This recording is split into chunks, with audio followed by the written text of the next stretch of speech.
நிறைய பேர் வந்து டிராவல் ஜாப்ல இருப்பாங்க.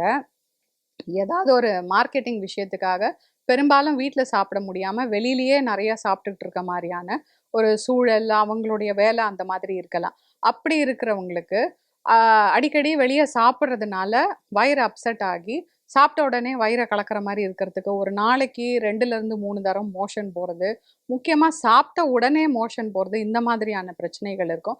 இந்த மாதிரி சென்சிட்டிவான வயிறு இருக்கிறவங்களுக்கு, சுண்டை வற்றல் சூரணம் ரொம்ப அற்புதமான சித்த மருந்து.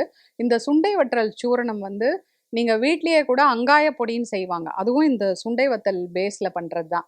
சுண்டை வத்தல், பெருங்காயம், வேப்பம் பூ, சீரகம், கொஞ்சம் ஓமம் இதையெல்லாம் சேர்த்து ஒரு 50, 50 கிராம்ஸ் எல்லாமே ஈக்குவல் குவான்டிட்டியில நல்ல வெயில்ல காய வச்சு, இல்ல லைட்டா கடாயில வறுத்துட்டு எண்ணெய் இல்லாம, அத மிக்ஸியில பொடி பண்ணி வச்சுக்கிட்டு, ஒரு 1/2 டீஸ்பூன்லேருந்து 1 டீஸ்பூன் அளவுக்கு வாயில போட்டு தண்ணியும் குடிக்கலாம். அப்படி இல்லன்னா, நம்ம சாதத்தோட பெசஞ்சோம் கொஞ்சம் நல்லெண்ணெய்யோ, நெய்யோ விட்டு சாப்பிடலாம். இது மாரி வாரத்துல ஒரு 2 நாள், 3 நாள் சாப்பிட்டீங்கன்னா, நீங்க வெளியில சாப்பிடுற பெர்சனா இருந்தா, கண்டிப்பா உங்களுக்கு ஏற்படக்கூடிய டம்மி அப்செட்ஸ்ன்றது கண்டிப்பா வரவே வராது.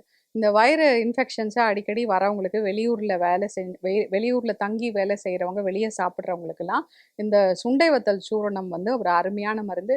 வீட்ல நாங்க செஞ்சா அது பேர் சுண்டை வத்தல் சூரணம். வீட்ல நீங்களே பண்ணீங்கன்னா, அது பேர் அங்காய பொடி. வேப்பம்பூ, சுண்டை வத்தல், ஓமம், சீரகம், பெருங்காயம் இதையெல்லாம் சேர்த்து செய்யறது. இத ரெகுலரா உங்களுடைய பிராக்டிஸ்ல யூஸ் பண்ணிக்கங்க. பண்ணிக்கிட்டீங்கன்னா, அடிக்கடி உங்களுக்கு வயித்துல ஏற்படக்கூடிய இந்த கேஸ்ட்ரோ இன்டெஸ்டைனல் இன்ஃபெக்ஷன்ஸ் வராது. ஏன்னு கேட்டிங்கன்னா, குடல்ல இருந்து போகக்கூடிய அந்த ரத்தத்துல இருக்கக்கூடிய கிருமிகள் நேரா லிவருக்கு தான் போகும். லிவர்ல வந்து இந்த கிருமிகள லிவர் நம்ம உடம்பே இயற்கையா டீடாக்ஸ் பண்ணும். ஆனா, நீங்க வாரத்துல 2 நாள் இந்த சுண்டை வத்தல் சூரணத்த சேர்த்து சாப்பிட்டீங்கன்னா, அந்த கிருமிகள்லாம் குடல்லயே மடிஞ்சு போயிடும். அதனால உங்களுக்கு லிவருக்கு கொஞ்சம் வேலை மிச்சமாகும். அதனால இந்த சுண்டை வத்தல் சூரணத்த இந்த மாதிரி அடிக்கடி வெளிய சாப்பிடுறவங்க, இல்ல வெளியூர்ல இருக்கவங்க பயன்படுத்துறது, உங்களுக்கு டம்மி இன்ஃபெக்ஷன்ஸ் வராம காப்பாத்தும்.